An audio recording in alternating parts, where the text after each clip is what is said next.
Hey everyone, Nigel and Luke here, and welcome to another edition of Crimes of the Week International.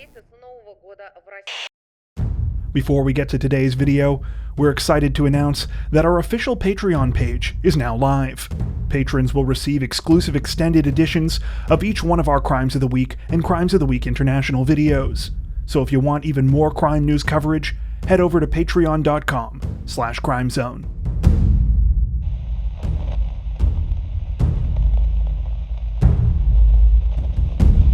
Authorities in West Sussex say that they are currently searching for the culprits who stole several historical items from the Arundel Castle last week, including a set of gold rosary beads that belonged to Mary Queen of Scots. Police were alerted about the heist at approximately 10:30 p.m. last Friday night when an alarm went off inside the castle. When they arrived just minutes later, there was no sign of the thieves anywhere, but a display case that had formerly held the rosary had been smashed. The item is significant because it was held by Mary Queen of Scots during her execution in 1587. Few other artifacts belonging to the former queen are still in existence, as following her execution, most of her possessions were destroyed over fear that she would become a Catholic martyr and that the items would become relics. A set of coronation cups that Mary had once given as a gift were also stolen in the heist. The total value of the artifacts has been estimated to be over £1 million, but historians say they are priceless. Despite the smash-and-grab nature of the heist, investigators say they believe that the thieves must have had inside knowledge about the castle. They appeared to know how to avoid security cameras and even disabled some of them during the crime. Though 2 security guards were on duty that night, the thieves reportedly entered through a window. Police say that they found an abandoned car on fire in the nearby village of Barlavington on the night of the heist that they believe is linked to the crime and are currently looking for additional clues. Anyone with additional information about the case has been encouraged to reach out to Sussex Police.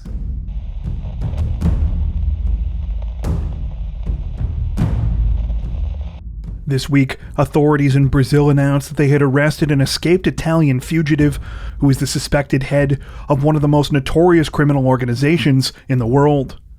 Rocco Morabito, also known as the Cocaine King of Milan, has reportedly been one of Italy's most wanted criminals since 1994 for his role in the 'Ndrangheta organized crime group. The organization is said to control the supply of huge amounts of cocaine entering Europe from South America. Morabito was previously captured in 2017 in the Uruguayan capital of Montevideo, but managed to escape 2 years later with 3 other inmates by climbing through a hole in the prison roof.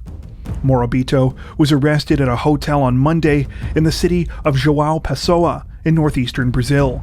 He is now awaiting extradition back to Italy, where he was previously sentenced to 30 years in prison in absentia by an Italian court.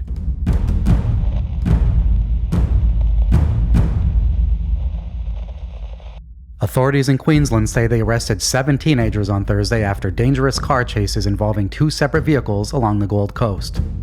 According to police, the 2 groups of teenagers started out together in a stolen Toyota Prado and a stolen Mazda before splitting up. The Mazda eventually stopped near the seaside resort area of Surfers Paradise around 10:30 a.m. after police deployed road spikes in the suburb of Clear Island Waters. 2 boys, aged 13 and 14, were arrested at the scene. Around the same time, additional police officers pursued the stolen Toyota Prado, which they eventually found abandoned in Yatala around 11 a.m. A 14-year-old boy and a 13-year-old girl were arrested not long after, followed by 3 others who were found hiding in some nearby bushland. 2 teenage girls, aged 17 and 18, were then arrested, as well as a 17-year-old boy who was bitten in the groin by a police dog. Police say that the 2 dangerous incidents are still under investigation.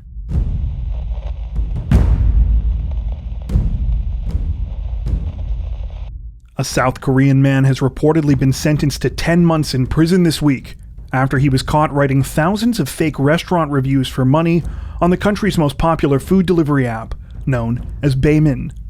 Though the man's name has not been released, sources say that he runs an internet marketing agency, and that from September of 2017 to May of 2020, he wrote fraudulent restaurant reviews for dozens or even hundreds of businesses on the app, charging them 300,000 won, or roughly $270 US, per 100 reviews. Because Baemin only allows users to post reviews after purchasing food, it is believed that restaurants reimbursed the man after he made purchases in order for the scam to work. He also reportedly left certain keywords in his fraudulent reviews so that his clients would know that he completed the work. During the time the scheme was operating, it is estimated that the man left at least 35,000 fake reviews on the food delivery app, making roughly $94,000 in the process. The company that owns Bayman says that they are now in the process of stepping up security, trying to weed out fraudulent reviews using artificial intelligence to block suspicious activity. They say that around 130,000 reviews were suspected to be fraudulent just last year alone, but they plan to take serious legal action against anyone caught engaging in this kind of scam in the future.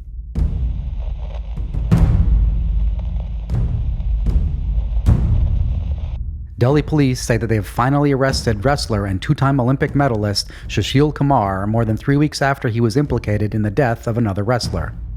According to reports, the incident began on May 4th at the Chhatrasal Stadium in the north of Delhi.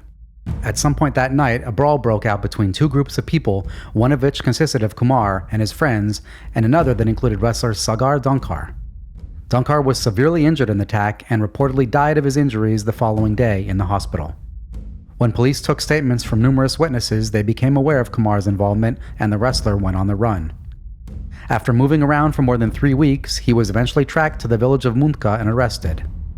Following his arrest, Kumar told police that the brawl had started over a dispute over an apartment that he owned that Dhankar had stayed at.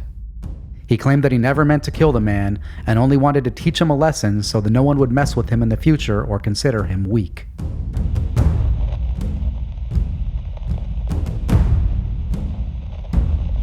Authorities in China's Anhui province say that a local company has had its business license revoked, and 2 of its key figures have been fined and sent to prison after the organization was found to be running a bizarre pyramid scheme. According to reports, the company's main product was water, which they named SSG Life Mineral Liquid, and sold through a series of egregious lies. Among these claims were that the product consisted of ancient ocean water, that it was the world's only, quote, quantum-grade product, and that the water was certified by the U.S. National Aeronautics and Space Administration. Unsurprisingly, an investigation revealed that it was just ordinary groundwater. Despite the seemingly silly claims, the scammers managed to sell the water at a price of 1,000 yuan, or approximately $157 US per bottle, and since 2016 had managed to rope nearly 50,000 other people across China into selling the product as well. In addition, the company sold other products such as foot wash basins and massage chairs, bizarrely claiming that these items had blockchain technology inside. The scheme reportedly took in around 900 million yuan in total, or about $139.9 million US dollars. The 2 people sentenced in connection with the crimes have been identified only by their surnames of Yan and Wang. Yan was sentenced to 10 years in prison and ordered to pay a 1 million yuan fine, while Wang was sentenced to 8.5 years in prison and fined 900,000 yuan.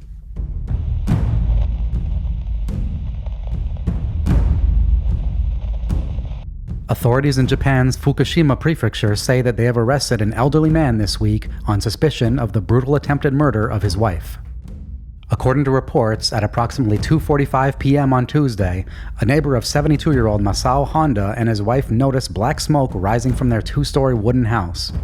When firefighters arrived, they found the home on fire, but managed to extinguish the blaze before the residence was totally destroyed. Honda's wife was found unconscious inside and in critical condition after having sustained severe burns. Honda had also sustained burns, but sources say they were not severe. After he was released from the hospital, Honda was arrested and admitted to police during questioning that he had doused his home and his wife in oil before setting them on fire. A motive behind the terrifying crime is not clear, but Japanese media have reported that Honda's wife, who is also in her 70s, is disabled.